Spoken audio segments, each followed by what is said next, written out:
주께 내 honor 주 찬양 평강과 구원의 주님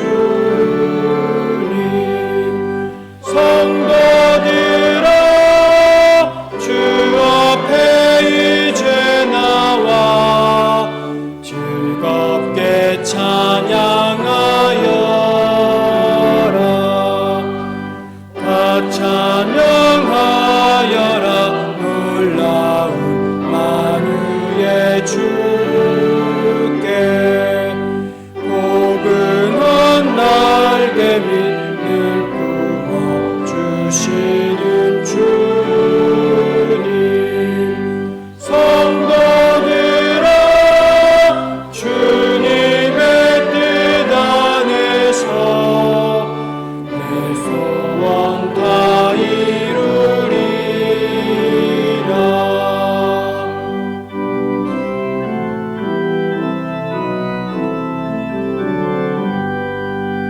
다 찬양하여라 온몸과 마음을 바쳐 이 세상 만물이 주 앞에 다 나와 찬양 성도들아 기쁘게 소리 높여 영원히 찬양하여라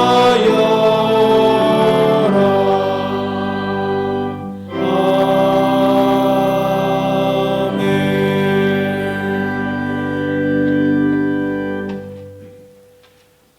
우리에게 있는 대제사장은 우리의 연약함을 동정하지 못하시리가 아니요 모든 일에 우리와 똑같은 시험을 받으신 이로되 죄는 없으시니라. 그러므로 우리는 긍휼하심을 받고 때를 따라 돕는 은혜를 얻기 위하여 은혜의 보좌 앞에 담대히 나아갈 것이니라. 아멘.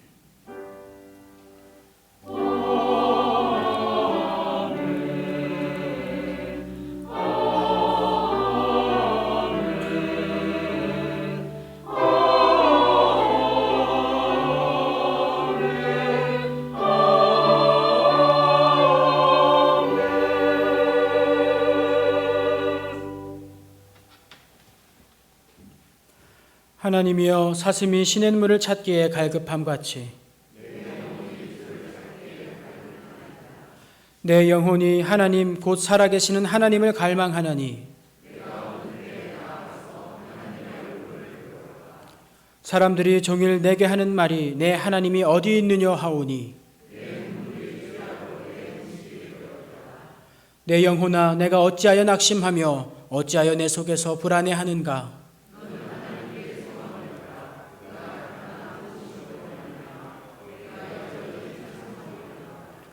낮에는 여호와께서 그의 인자하심을 베푸시고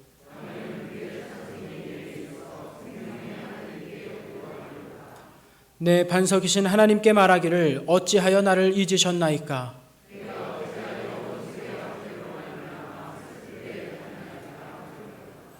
내 뼈를 찌르는 칼같이 내 대적이 나를 비방하여 늘 내게 말하기를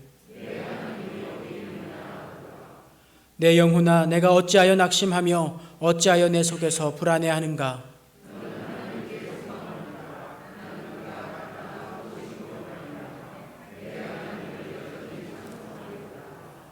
아멘. 사랑과 은혜가 충만하신 하나님 아버지, 봄이 시작되는 3월을 주심에 감사드립니다. 추운 겨울이 지나가게 하시고 따뜻한 온기를 불어넣어 주셔서 얼어붙었던 땅을 녹이시는 하나님의 손길을 바라봅니다. 이 시간 주님의 은혜를 사모하며 예배하는 저희에게도 성령님의 바람을 보내주옵소서. 거친 세상 속에서 차갑게 얼어붙었던 가슴을 녹여주시고 부드럽고 따뜻한 마음으로 변화되어 하나님을 경배하게 하여 주옵소서. 지금은 사순절 기간을 보내고 있습니다.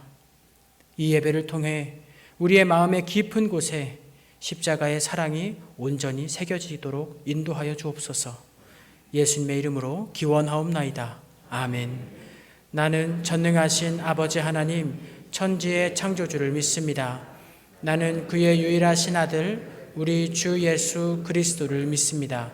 그는 성령으로 잉태되어 동정녀 마리아에게서 나시고 본디오 빌라도에게 고난을 받아 십자가에 못 박혀 죽으시고 장사된 지 사흘 만에 죽은 자 가운데서 다시 살아나셨으며 하늘에 오르시어 전능하신 아버지 하나님 우편에 앉아 계시다가 거기로부터 살아있는 자와 죽은 자를 심판하러 오십니다. 나는 성령을 믿으며 거룩한 공교회와 성도의 교제와 죄를 용서받는 것과 몸의 부활과 영생을 믿습니다. 아멘.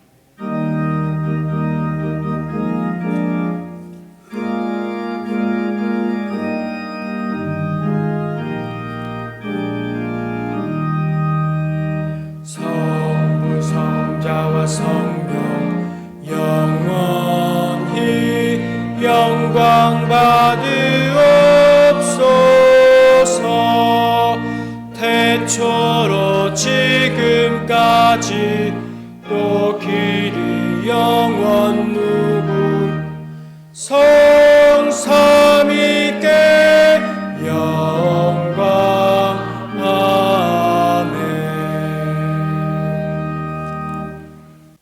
상한 갈대도 꺾지 아니하시고 꺼져가는 등불도 끄지 아니하시는 국률의 하나님 아버지, 지난 한 주간 동안도 주의 날개 아래 품어주셨다가 오늘 복된 날 주의 거룩한 성전에 나와 신령과 진정으로 예배할 수 있도록 인도하여 주시니 감사합니다. 십자가의 대속의 은혜로 구원하여 주시고 자녀 삼아주신 그 크신 사랑을 생각할 때마다 감사와 찬송을 올려드립니다.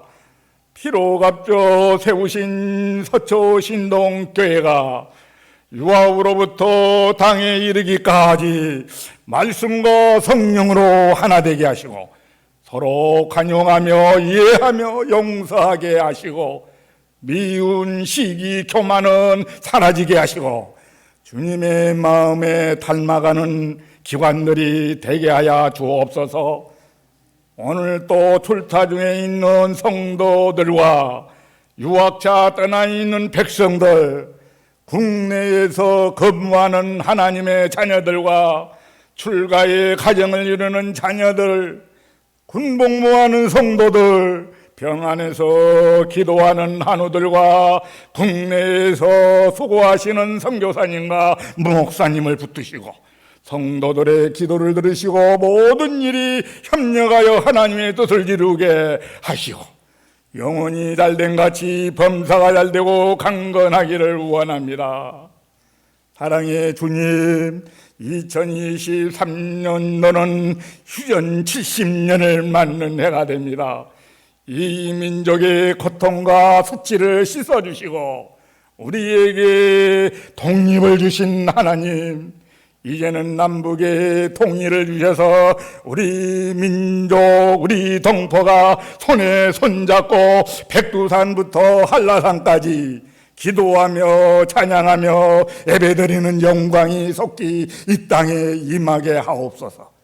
주님, 지금 많은 나라들이 전쟁과 절망과 슬픔과 고통이 있는 땅에 자유와 이루를 허락하시며 평화를 더하셔서 인생들이 서로 믿고 정답게 살 수 있도록 은총을 내려 주시옵소서.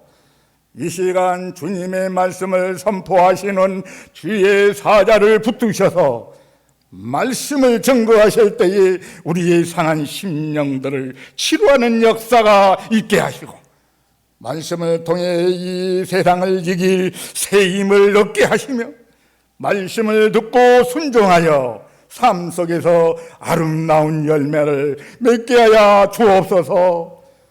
시온 찬양대의 찬양을 허망하시고 그 찬양이 하늘 보호자에 상달되게 하옵소서. 이 모든 말씀을 우리를 구원하신 예수 그리스도 이름으로 기도드립니다. 아멘.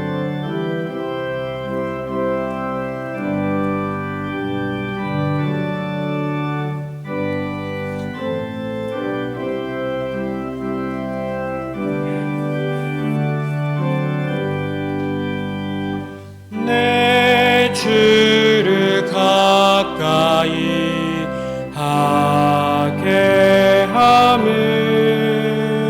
십자가 짐 같은 고생이나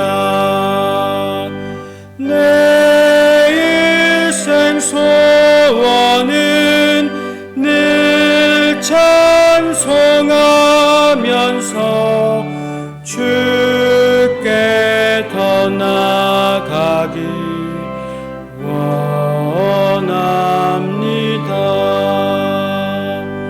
내 고생하는 것 옛 야곱이 돌베개 베고자 갔습니다. 꿈에도 소원이 늘 찬송하면서 주께 더 나아가기 원합니다. 천성에 가는 길 험하여도 생명길 되나니 은혜로다. 천사 날 부르니 늘 찬송하면서 주께 더 나아가기 원합니다.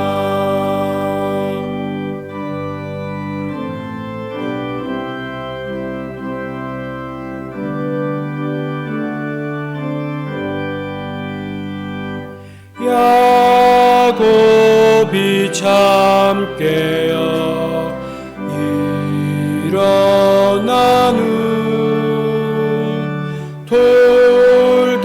돌단을 베은 지 본받아서 숨질 때 되도록 늘 찬송하면서 주께 더 나아가기 원합니다.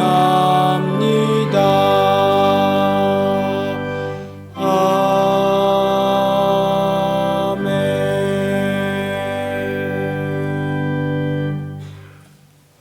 오늘 우리에게 주신 하나님의 말씀은 신약 성경 마가복음 3장 13절에서 19절까지 말씀입니다. 신약 성경 마가복음 3장 13절에서 19절까지의 말씀을 우리가 한 절씩 교독하도록 하겠습니다. 또 산에 오르사 자기가 원하는 자들을 부르시니 나아온지라.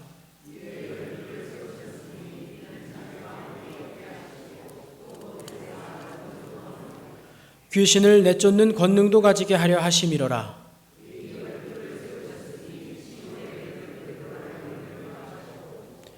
또 세베대의 아들 야고보와 야고보의 형제 요한이니 이 둘에게는 보아너게 곧 우레의 아들이란 이름을 더하셨으며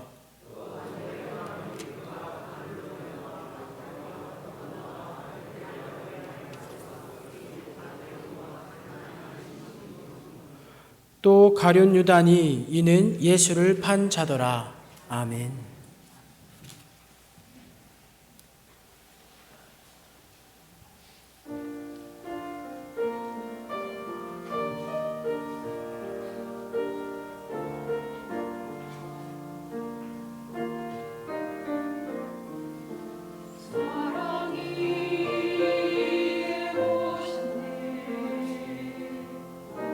높은 하늘 위에서 오셨네.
은혜로운 찬송 감사합니다.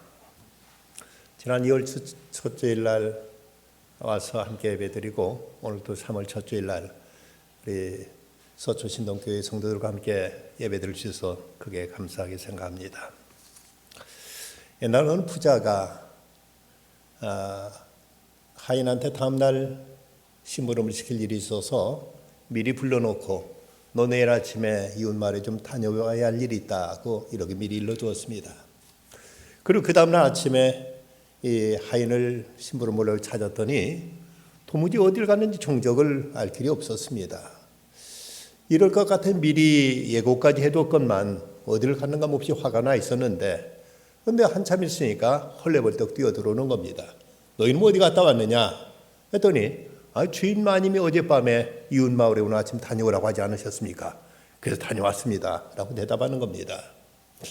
무슨 일 때문에 왜 가야 되는지도 모르고 이웃마을에 가야 될 일이 있다니까 생각 없이 다녀온 이 모습처럼 어쩌면 우리도 하나님께 우리를 이 땅에 보내신 뜻을 망각한 채 나름대로 자기 뜻과 자기 생각과 자기 의사대로 살다가 정신없이 뛰어다니다가 나중에 하나님 앞에 그저 빈손으로 가게 되지는 않을까 하는 이런 생각도 갖게 됩니다. 스위스의 위대한 사상가인 칼 힐티는 인생 최고의 날은 자기 사명을 깨닫는 날이라는 이런 말을 했습니다. 내가 이 땅에 왜 존재하고 왜 하나님 나를 세상에 보내셨는가 그것을 깨닫는 것이야말로 인생에서 최고의 일이라고 이렇게 얘기한 것입니다. 그런데 미국의 교육학자인 유명한 파커 팔머는 우리 인생에서 가장 중요한 내가 해야 할 일이 무엇인가 하는 이 문제는 내가 누구인가 하는 본연적인 질문에서 출발하고 또 내가 누구인가 하는 이 문제는 내가 누구의 것이냐 하는 이 문제에서 비롯된다고 이렇게 얘기한 바가 있습니다. 그렇습니다. 내가 뭘 할까? 이 문제는 내가 누구냐는 문제. 그걸 내가 누구냐는 것은 내가 누구의 존재냐, 누구의 것이냐 하는 이 문제로부터 이제 시작될 수가 있습니다. 성경은 분명히 말씀합니다. 야곱아, 너를 창조하신 이가 여호와께서 지금 말씀하시느니라. 이스라엘아, 너를 지으신 이가 말씀하시느니라. 너는 두려워하지 말라. 내가 너를 지명하여 불렀고 너는 내 것이라고 하나님 친히 말씀하셨습니다. 하나님 우리를 창조하셨을 뿐만 아니라 우리를 구원하셨고 또 우리를 지명하여 불러서 당신의 것 삼으셨다고 이렇게 말씀하고 있는 것입니다. 오늘 말씀 마가복음 3장에 보면 예수님께서 12제자를 선택하시는 장면이 나와 있습니다. 그런데 저들을 예수님께 제자 삼으실 때 그냥 아무 생각 없이 눈에 띄는 대로 노 나 따라와 하고 이렇게 부르신 것이 아니었습니다. 누가복음 6장에는 말씀 보면 이때 예수께 기도하시러 산에 가사 밤이 새도록 하나님께 기도하시고 밝음에 그 제자들을 부르사 그들 중에서 12를 택하사 사도라 칭하셨으니 여기서 밤새 철야기도 하시고 나서 하나님 계시를 따라서 제자들 12명을 선택하셨음을 성경은 분명히 말씀하고 있는 것입니다. 여기서 제자란 배우고 따르는 자라는 의미가 있지만 그 성경에서 제자란 12제자를 의미하기도 하고 또 어떤 경우는 모든 예수 믿는 그리스도인을 지칭하기도 합니다. 마태복음 28장 19절 말씀 보면 그러므로 너희는 가서 모든 민족을 제자로 삼아 아버지와 아들과 성령의 이름으로 세를 베풀라. 모든 민족의 제자를 삼으라는 이 말씀을 보면 모든 예수 믿게 하라는 말씀이고 예수 믿는 모든 사람이 곧 그리스도의 제자라는 이런 의미로도 성경은 지칭하고 있는 것을 볼 수가 있습니다. 여기서 주님께서 우리를 부르신 것을 두 가지 의미가 있습니다. 그 하나는 구원의로의 부르심이고 또 다른 하나는 사명의로의 부르심입니다. 예수님께서 수고하고 무거운 짐진 자들아 다 내게로 오라. 내가 너희를 쉬게 하리라고 말씀하신 것은 우리를 구원과 안식의로 부르심이라면 또 나를 따라오라. 내가 너희를 사람 낚는 어부가 되게 하리라는 이 말씀을 보면 여기서는 또 이제 제자들을 어떤 사명의로 부르심으로 우리가 이해할 수가 있습니다. 그렇다면 누가 어떤 사람이 그리스도의 제자가 될 수 있는가? 이건 인간의 선택이나 의지나 어떤 인간의 기호에 따라서 결정되는 것이 아니라 하나님의 절대 주권에 의해서 하나님의 예정과 선택에 의해서 우리가 하나님의 사람 그리스도의 제자가 될 수 있음을 성경은 분명히 말씀합니다. 요한복음 15장 16절 말씀 너희가 나를 택한 것이 아니요 내가 너희를 택하여 세워나니 이는 너희로 가서 열매를 맺게 하고 또 너희 열매가 항상 있게 하여 내 이름으로 아버지께 무엇을 구하든지 다 받게 하려 함이라고 말씀합니다. 하늘나라 군대는 지원병은 없고 징병만 있다는 말이 있지요. 내가 하늘나라 군대가 되고 싶어서 하나님의 사람이 되고 싶어서 내 의지와 내 선택과 내 결정으로 되는 것이 아니라 하나님께 우리를 부르셔서 하나님 우리를 택하셔서 우리가 하나님의 부름 받고 하나님의 사람이 되고 하나님의 일을 할 수 있는 것이지 내가 하고 싶으면 하고 내가 하기 싫으면 하지 않아도 좋을 인간의 어떤 선택과 인간에게 어떤 주권이 있는 것이 아님을 성경은 분명히 말씀하고 있습니다. 오늘 말씀을 보면 예수님이 왜 제자들을 부르셨는가를 세 가지를 통해서 세 가지로 우리가 확인해 볼 수가 있습니다. 그 첫째는 예수님이 저들을 원하셔서 부르셨다고 말씀합니다. 오늘 말씀 13절 또 산에 오르사 자기가 원하는 자들을 부르시니 나아온지라. 예수님이 원하신 자들을 예수님께 저들을 제자로 불러서 삼으셨다고 성경 말씀하고 있습니다. 어찌 보면 제자들은 남들보다 더 우수하고 더 똑똑하고 더 충성되고 더 신실해서 저들을 예수님께서 부르신 것 같은데 거기에 앞서서 성경은 분명히 말씀하기를 예수님이 원하셔서 저들을 하나하나 부르시고 선택하셨다고 이렇게 말씀하고 있습니다.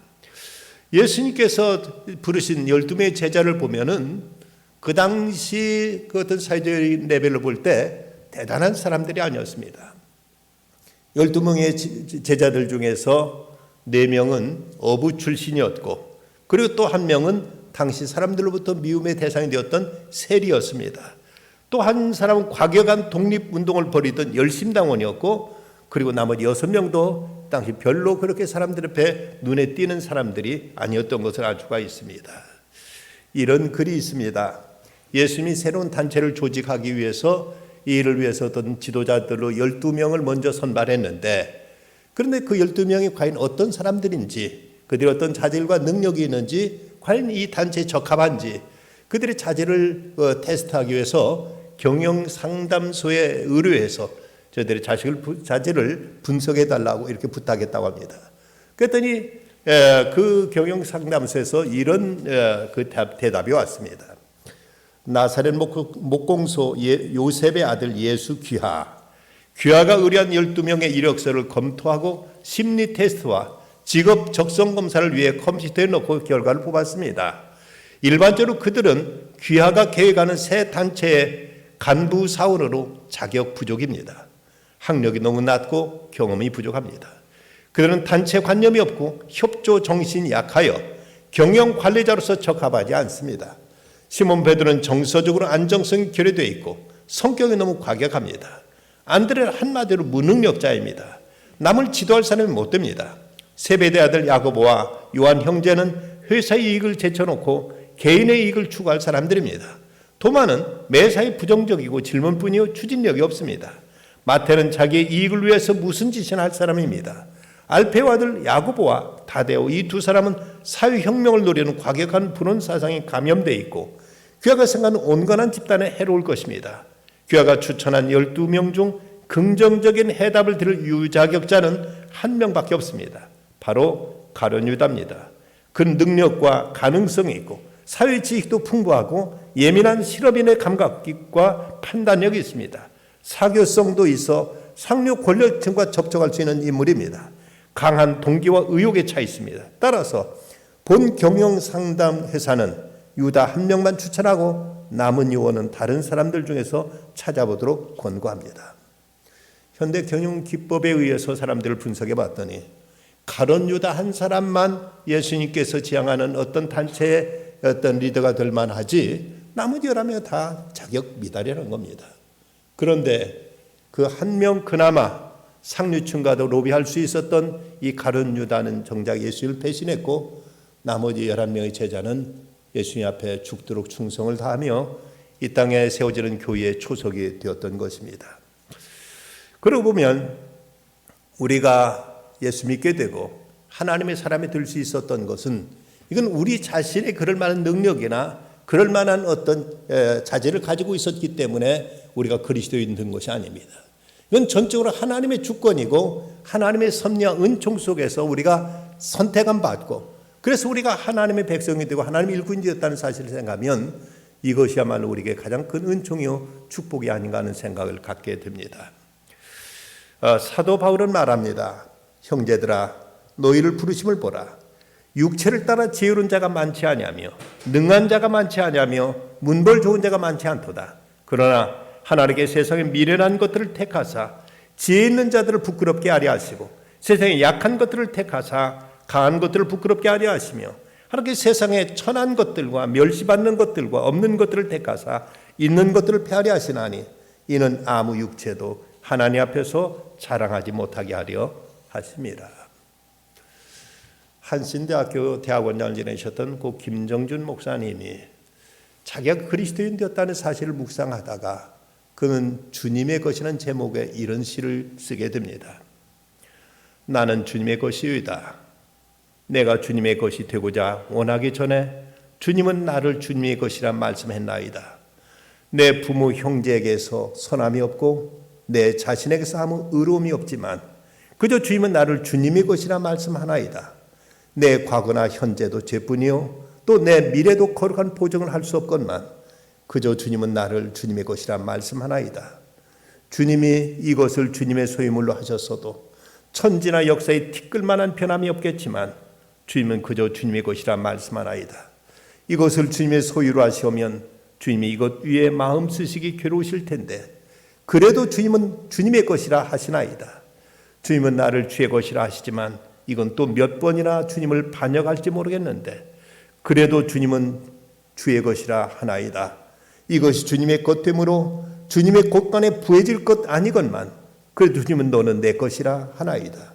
내게는 뱀 같은 간사함이 있고 표범 같은 악도감이 있사온데 주님은 그래도 너는 내 것이라 하나이다. 내 교만이 바벨처럼 높고 내 비루함이 수풀처럼 우거졌건만 그래도 주님은 너는 내 것이라 하나이다. 음부도 내 흑암에 비길 바 못되고 우주도 오히려 내 죄악보다 작건만 그래도 주님은 너는 내 것이라 하나이다. 주님, 너는 내 것이라 하신 참 뜻을 모르겠나이다. 이것을 몰라도 주님은 상관하지 않으시고 그저 너는 내 것이라 말씀하나이다. 주님, 이것이 주님의 소유의 하나이오니 쓰셔도 당신의 뜻, 또 버려도 당신의 뜻이오이다. 다만 당신의 뜻만이 이루어지사이다. 생각해보면 우리가 그리스도인이 되었다는 것, 우리가 하나님의 사람이 되었다는 것, 이것은 우리 자신의 어떤 조건도 어떤 가능성도 찾아볼 길이 없습니다. 오직 하나님의 은혜로 하나님 절대적인 주권으로 우리를 세상 그 많은 사람들 중에 선택하셔서 우리 이렇게 불러주시고 하나님의 사람 삼아주신 것, 이것이 그저 감사할 뿐이요 이것이 우리에게 한없는 은혜임을 우리는 결코 잊지 말아야 될 것입니다. 다음 두 번째는 예수의 제자들을 부르신 목적은 저들과 함께 있기 위함이라고 오늘 14절은 이렇게 말씀합니다. 이에 12를 세우셨으니 이는 자기와 함께 있게 하시고 이는 자기와 함께 있게 하시기 위해서 저들을 부르셨고 저들을 제자로 삼으셨다는 것입니다. 성경에 나와 있는 그 기록대로 보면 예수님이 이 땅에 계시는 동안 어떤 세상적인 친구들이 있었다는 기록을 찾아볼 길이 없습니다. 또 예수님은 어떤 여자를 사귀었다거나 또 결혼해서 가정을 이루셨다는 내용도 성경은 전혀 기록이 없습니다. 그렇다면 예수님도 인성을 지니신 분이시기 때문에 때로는 외롭기도 하셨을 것이고 때로는 세상에서 적적한 마음속에서 누구와 가까이 사귀고자 하는 이런 생각도 분명 가지셨을 것입니다. 그래서 예수님도 그 사귐의 대상으로 교제의 대상으로 이 12명의 제자들을 선택하셔서 저들과 많은 시간 함께 시간을 가지시고 교제하시며 대화하시고 저들과 함께 교통하시면서 그럼 때로는 위로도 받으셨고 때로는 그 교제의 기쁨도 예수님에 취하신 것입니다. 고린도전서 1장 9절 말씀, 너희를 불러 그의 아들 예수 그리스도 우리 주와 더불어 교제하게 하시는 하나님은 미쁘시도다. 미쁘시도다. 신실하시다. 성실하시다. 하나님이 우리를 불러서 우리 주 예수 그리스도 교제하게 하시는 하나님, 바로 하나님은 우리를 부르신 이유 중에 하나가 우리 주 예수 그리스도와 교제하게 하기 위해서 우리를 부르셨다는 것이죠. 교회 열심히 봉사하는 사람들이 빠질 수 있는 하나의 함정이 있다면은 일에만 열심히 이제 매달리다가 정작 주님과의 교제를 놓치는 경우들이 없지 않아 있습니다. 주님 앞에 진실하게 기도한 적이 시간이 없고 하나님 말씀은 이것을 우리가 간절하게 말씀을 매달리면서 이 말씀을 통해서 주님은 과연 어떤 분이신지, 주님은 우리가 무엇을 말씀하신지에 대해서는 관심 없이 내 의지와 내 결심만 가지고 그저 열심히 노력만 하고 봉사만 하는 이런 사람이 없지 않아 있습니다. 이렇게 될 경우, 이런 경우는 얼마 가지 못해서 쉽게 지치고 쉽게 번아웃 돼버려 가지고 더 이상 일을 하지 못하는, 의욕을 잃어버리게 되는 경우가 십상입니다. 저게 저 멀리 포항에서 신앙생활하던 분이 분당으로 이사 와서 교회를 등록하셨습니다. 그래서 이제 등록 신방을 갔더니 그분이 한참 교회에서 얼마나 여러 가지 많은 봉사를 했는지 그것을 이제 자랑스럽게 얘기하시는 소리를 들었습니다. 제가 그분에게 이제 권면하여 드리기를, 집사님, 교회는 봉사하는 곳이 아닙니다. 은혜 받는 곳입니다.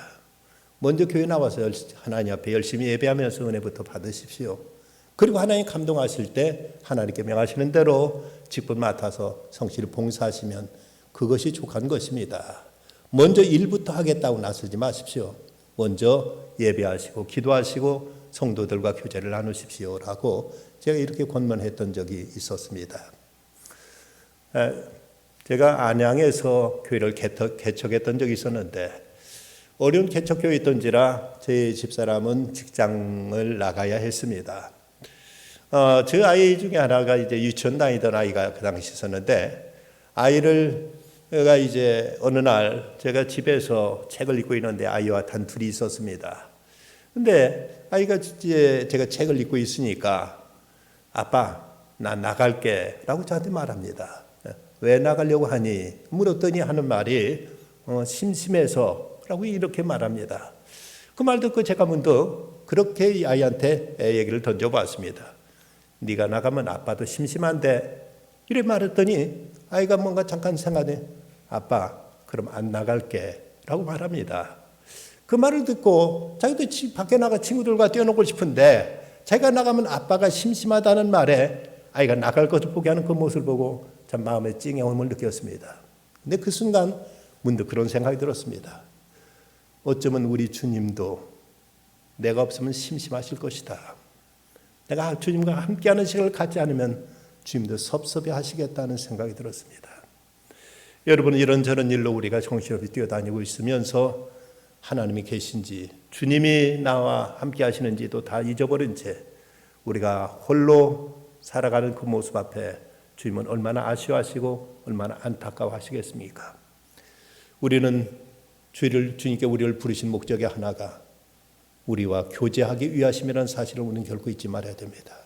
할 수 있는 대로 우리는 규칙적으로 성경을 읽어야 되고, 그래서 우리는 규칙적으로 기도 생활에 힘써야 되고, 그러면서 우리는 주님과 깊은 교제 안에 살아가는 것, 이것이 바로 주님이 우리를 부르신 목적이라는 사실을 결코 잊어서는 안 되겠습니다. 다음 세 번째, 저들을 부르신 목적이 있다면 오늘 14절 말씀에 있는 대로 주님께서 저들과 같이 이제 저들을 통해 일하기를 원하심이라고 말씀하고 있습니다.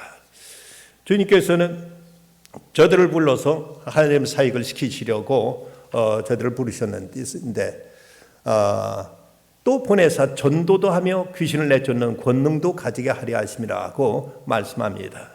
제자들과 함께 있는 길을 통해서 제자들을 훈련하시길 원하셨고, 그러면서 저들에게 일을 맡기려 하셨던 것이죠. 근데 주님께 저들과 함께 있는다는 그 자체가 어떤 면에서는 이제 교제를 의미하기도 하지만 이건 훈련을 뜻하기는 의미도 여기에 담겨 있습니다. 우리가 누구와 함께 있느냐에 따라서 우리의 모든 것이 달라질 수가 있습니다. 서양 속담에 보면 내 친구를 내게 보여다오. 그럼 내가 어떤 사람인지를 내가 너에게 말해줄 수 있겠다는 이런 서양 속담이 있습니다. 어떤 글에 보니까 키 큰 나무 숲에 서니 내 키도 훌쩍 커 있었다는 말도 있습니다. 내가 누구와 교제하느냐에 따라 내 생각도 나의 어떤 존재도 나의 가치관도 다 달라질 수밖에 없습니다.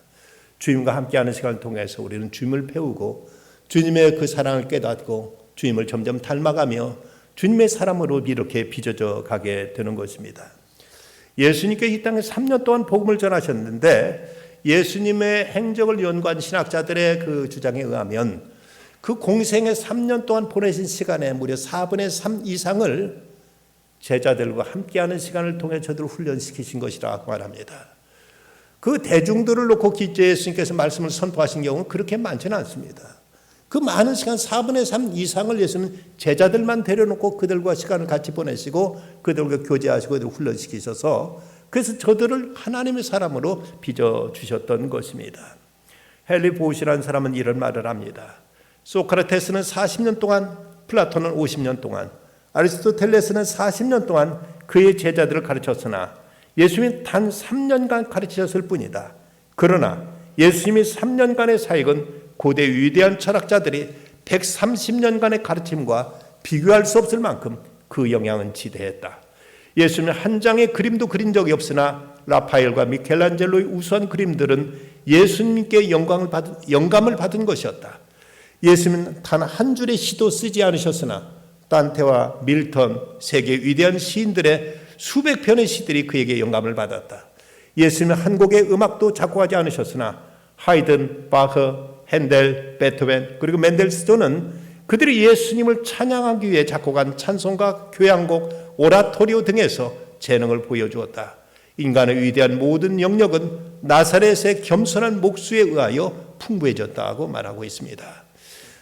진정 주님은 저들을 이렇게 함께하는 시간을 통해서 훈련하신 목적이 무엇인가? 이제는 전도하도록 저들을 보내주셨다고 말씀합니다. 또 보내사 전도도 하며 귀신을 내쫓는 권능도 가지게 하려 함이라.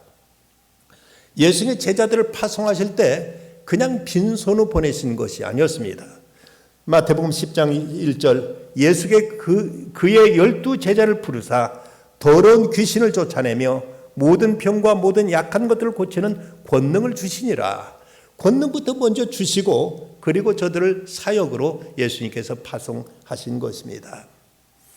어느 교회 앞에 과일을 파는 사과장수 아주머니가 있었습니다. 교인들이 이제 수없이 그 과일 장수 아주머니에게 교회 나오라고 또 예수님 믿자고 이렇게 권했지만 난공불락이었습니다. 거들떠보지도 않고 거기에는 전혀 대꾸조차도 하지 않았습니다. 모두 다 이제 저 사람은 도무지 예수 안 믿을 사람인가 보다 하고 다 포기하고 있었는데 오늘 그 아주머니가 자기 발로 교회에 찾아 나온 것이었습니다. 깜짝 놀라서 아니 그렇게 예수 믿으라고 교회 나오라고 그때 나오지 않더니 어떻게 예수 믿게 되느냐고 교회 나오게 되느냐고 이렇게 물었더니 이 아주머니가 하는 말이 그것이었습니다. 일주일에 3번씩 우리 가게에 들르는 한 신사분이 있었습니다. 그분은 우리 가게에 와서 제일 못생기고 제일 이제 덜 싱싱한 사과를 사가곤 했습니다. 너무 미안해서 사과를 몇 개 더 주면은 이분은 그 극구 사용하면서 지금 당장 먹을 것이기 때문에 좀 썩은 것도 괜찮다면서 그러면 그 대신 남에게 싱싱한 사과를 주라고 이렇게 오히려 말하더라는 것입니다. 저는 그때부터 그분에 조금씩 존경심을 갖게 됐는데 오늘 그분이 제게 예수 믿으라고 권하잖아요. 그분이 믿는 하나님을 나도 믿기 위해서 두려움없이 따라 나왔어요 라고 이렇게 대답하더라는 것이죠. 우리가 전도하는 데 있어서도 내 의지와 내 생각만 가지고 되는 것은 아닙니다. 그리스도의 마음으로 주님의 사랑으로 주님의 따뜻한 관심과 그 영혼에 대한 뜨거운 애정으로 다가갈 때 여기서 생명의 구원받는 이런 역사가 나타나게 될 것입니다. 주님은 우리를 이렇게 원하셔서 부르셨고 뿐만 아니라 우리가 교제하기 위해 부르셨고 때로는 우리에게 어떤 사역을 맡기기 위해서 우리를 부르십니다. 그렇다면 주님의 이 부르심 앞에 우리가 어떻게 반응해야 되겠습니까? 먼저는 주님의 부르심 앞에 즉각 응답할 줄 알아야 될 것입니다. 예수님께 제자들을 부르실 때 저들의 그 반응을 보면 성경은 이렇게 기록하고 있습니다. 나를 따라오라. 내가 너희를 사람 낚는 어부가 되게 하리라 하시니 그들이 곧 그물을 버려두고 예수를 따르니라. 곧 더 가시다가 다른 두 형제 곧 세베대 아들 야고보와 그 형제 요한에게 그 아버지 세베대와 함께 배에서 그물을 깁는 것을 보시고 부르시니 그들이 곧 배와 아버지를 버려두고 예수를 따르니라 하고 마태복음 4장 19절과 20절은 이렇게 기록하고 있습니다. 어느 집사님이 바쁘다는 이유로 종종 주일 예배도 빠지고 그러다 보니 교회에서 봉사한다는 건 생각할 수조차 없었습니다. 물론 기도 모임 같은 데 참석도 전혀 하지 않았습니다. 이렇게 늘 바쁘게 살다가 하나님 부르심을 받고 이제 그 심판대 앞에 서게 됩니다. 천사가 그 천국문 앞에서 그 사람의 생명책을 뒤져보면서 그 사람 명단을 조사하다가 아니 당신 이름이 여기 없습니다 라고 이렇게 말하는 겁니다. 깜짝 놀라서 아니 그럴 리가 있습니까? 제가 그래도 교회 집사인데요 라고 말하면 다시 한번 좀 확인해 주세요 라고 이렇게 얘기를 합니다. 그래서 천사가 다시 생명책을 뒤지다가 하는 말이 아참 한 가지 생각났습니다. 나도 당시 교회에 등록해서 믿겠다고 했을 때 당신의 이름을 쓰려고 했는데 나도 바빠서 깜빡 잊고 당신 이름 쓰는 걸 잊어버리고 말았습니다 라고 이렇게 얘기하면서 어쨌든 이 생명책에 당신 이름 없으니 지옥으로 가야겠소. 깜짝 놀라서 이제 울부짖을 하는데 꿈인 것을 꿈에서 깨어나게 되었다고 합니다. 누군가 지어낸 얘기 같습니다만은 우리가 하나님의 부르심 앞에 이런저런 그 이유로 거절하다 보면 어느 순간 내가 하나님을 찾을 때, 내가 하나님을 부를 때 과연 하나님께 내게 어떻게 응답하실 것인가도 우리는 깊이 생각해야 될 문제가 아닌가 생각해 하는 이야기이겠습니다. 우리는 주의 부르심에 즉각 응답할 뿐만 아니라 우리는 주님과 교제하며 주님을 배우고 우리는 주님을 본받아야만 됩니다. 너희가 나를 선생이라 또는 주라 하니 너희 말이 옳도다. 내가 그러하다. 내가 주와 또는 선생이 되어 너희 발을 씻었으니 너희도 서로 발을 씻어주는 것이 옳으니라. 내가 내게 행한 것 같이 너희도 행하게 하려 하여 본을 보였노라. 예수님의 제자들의 발을 씻어준 그 세족식 그 시간에 예수님이 하신 말씀, 내가 너에게 행한 것 같이 너희도 서로 행하게 하려 하여 내가 본을 보였노라고 말씀합니다. 주님과 함께하는 시간, 주님과 깊은 교제를 통해서 주님을 배우고 주님을 본받고 주님을 따르는 우리의 믿음의 결단이 또한 우리에게 필요한 것입니다. 세 번째는 주님을 사랑하여 분부하신 일에 이제 충성을 다할 것입니다. 내 눈이 이 땅에 충성된 자를 살펴 나와 함께 살게 하리니 완전한 길에 행하는 자가 나를 따르리로다 고 말씀하십니다. 주님 앞에 우리가 헌신하여 충성을 다하게 될 때 주님은 우리와 세상 끝날까지 함께 하겠다고 주님은 약속하셨습니다. 주의 부르심에 응답하지 않고 주님께서 그토록 우리를 애타게 찾아도 우리는 거기에 대해서 관심 두지 않다가 그런데 막상 어려운 일이 있을 때나 주님을 우리가 찾는다면 과연 어떻게 주님이 나와 함께 하신다, 내가 너희를 세상 끝날까지 너희 같이 있겠다고 하신 그 말씀을 확신할 수 있겠는가? 우리는 어느 때는 주께 부르실 때마다 주님 내가 여기 있습니다, 나를 쓰시옵소서 하고 주 앞에 내 자를 드려서 주의 부르심 앞에 우리는 진지하게 응답할 수 있어야 되겠습니다. 헤비다트 운동, 사랑의 집짓기 운동이라면 우리가 지미 카터 전 미국 대통령이 시작한 것으로 생각하기 쉽습니다만은 사실 이 일을 시작하신 분은 밀러드 풀러라는 미국의 변호사요 사업가입니다. 이분이 이제 변호사심으로서도 사업을 벌여서 사업이 아주 얼마나 잘 번창해 나가는지 28살 때 이미 그런 백만장자가 됩니다. 열심히 사업이 막 이제 그 성장해 나가고 있었는데, 그런데 그때 그 아내가 그에게 이런 말을 합니다. 이혼을 요구하면서 난 당신 곁을 떠나겠다고 이런 선언을 하는 것입니다. 너무 충격적인, 너무 갑작스러운 일이라서 놀라서 도대체 당신 왜 그러느냐고 물었습니다. 그랬더니 부인이 하는 말이 돈밖에 모르는 당신의 인생에 대해 환멸을 느꼈다. 더 이상 같이 하시고 싶지 않다고 이혼을 선언하는 것입니다. 잠깐만 기다려달라, 조금만 참아달라 하고 그는 이제 고민하기 시작합니다. 그러다가 조지아주에 있는 클래런스 조던 박사가 이끄는 코이노냐 농장에 찾아가서 인종을 초월한 공동체적인 신앙 생활에서 거의 깊은 감동을 받고 돌아옵니다. 그리고 그는 자기 모든 재산을 정리합니다. 살고 있던 집을 빼놓고는 그의 고급 승용차며 요트며 심지어 자가용 비행기까지 다 팔아치워버립니다. 그리고 그 돈을 모아가지고 그 돈을 가지고 무주택자들을 위해서 집을 지어주는 일을 이제 시작하게 됩니다. 그는 이러면서 졸제 백만장자에서 빈털터리가 됐지만 참으로 인생의 참된 보람과 행복과 삶의 가치를 그는 찾게 됩니다. 그는 미국의 가장 가치 있는 일에 헌신한 사람들에게 주는 자유의 메달을 받았고 마틴 루터 킹 목사님의 인도주의 상도 그는 수상하게 됩니다. 한 헤비다트 관계자가 그의 이 생애를 이렇게 요약해서 말했습니다.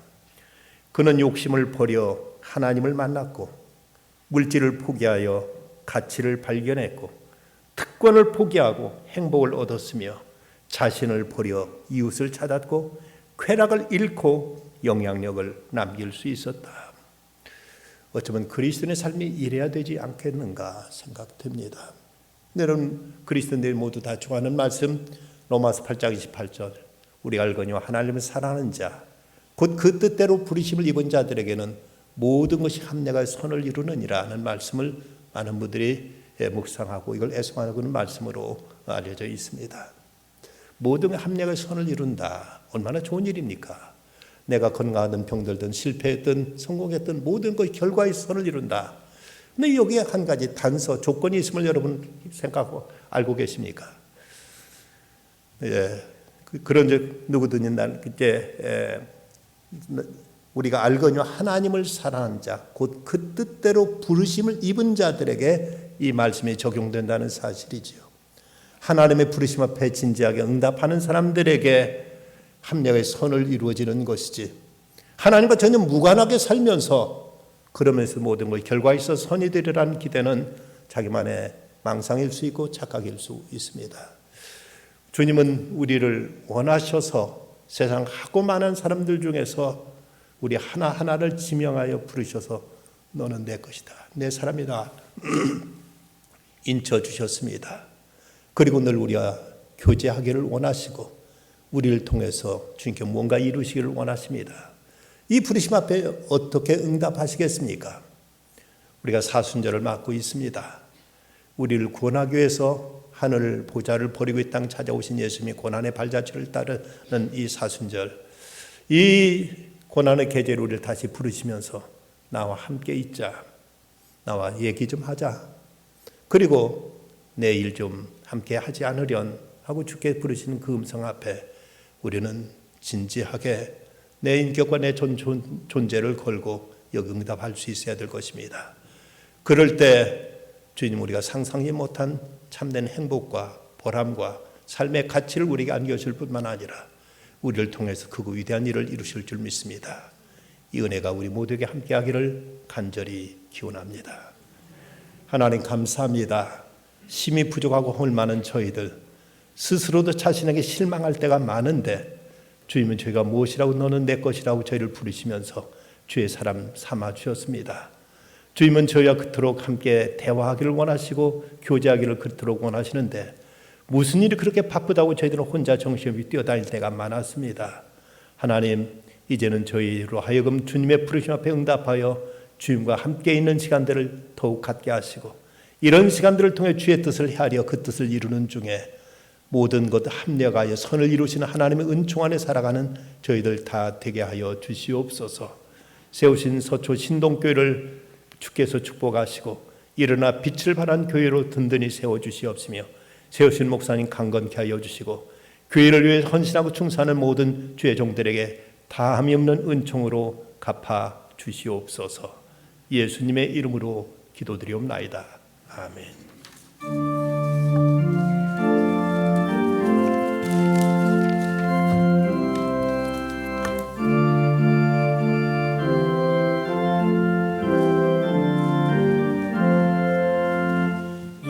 이전에 주님을 내가 몰라 영광의 주님을 비방했다. 지극한 그네 내게 넘쳐 날 불러주시니 고마워라. 나 받은 달란트 얼마련가 나 힘써 그것을 남기어서 갑절로 주님께 바치오면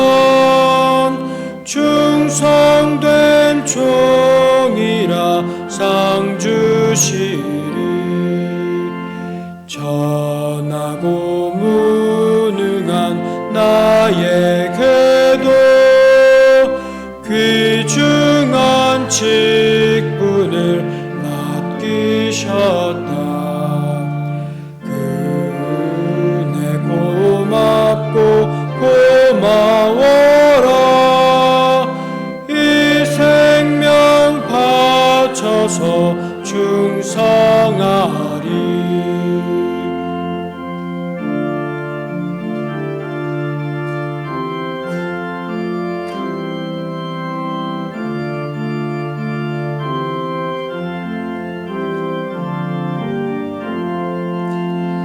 많은 일들이 하도 적어 큰 열매 눈앞에 안 되어도 주님께 죽도록 충성하면 생명의 면류관 얻으리라.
내게 있는 모든 것을 아낌없이 드리네.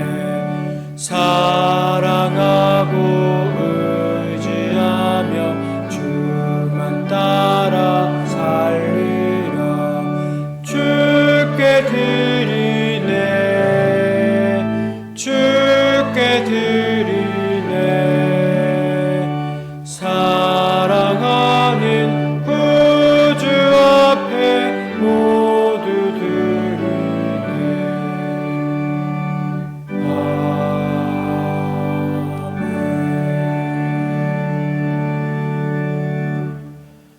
참 사랑이시며 생명의 주인 되시는 하나님 아버지, 이 시간 우리의 삶을 이끌어 주시고 우리를 불러 주시니 감사합니다.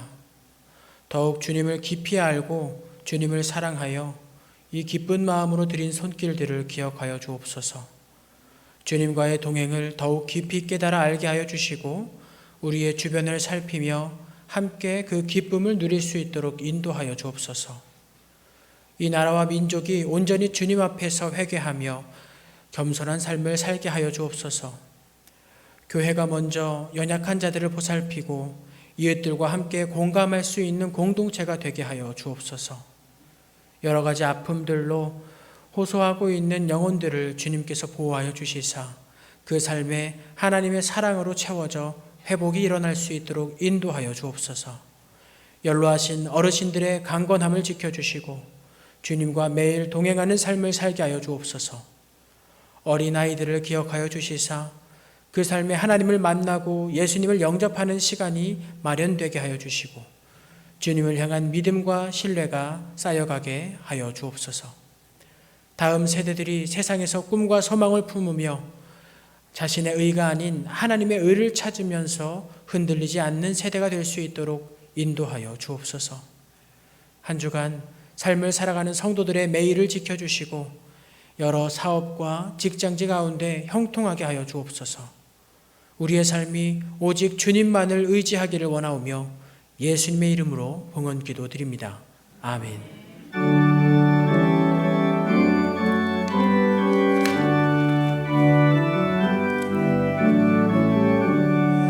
내 영혼아 찬양하라.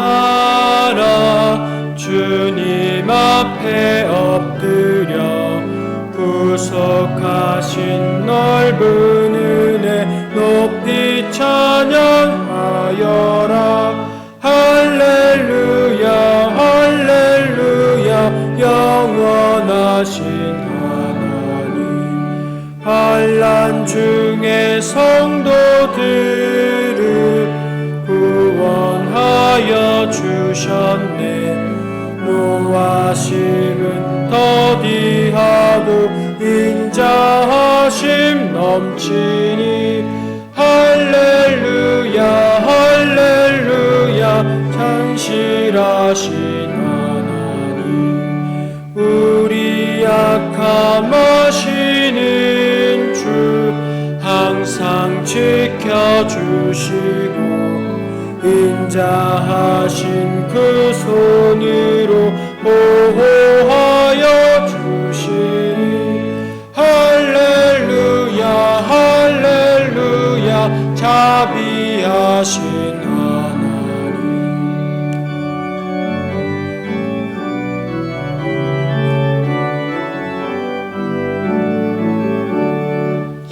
천사들아 우리 함께 주께 찬양 드리세. 성도들아 모두 모여 주께 경배하여라. 할렐루야 할렐루야 은혜로우신 하나님.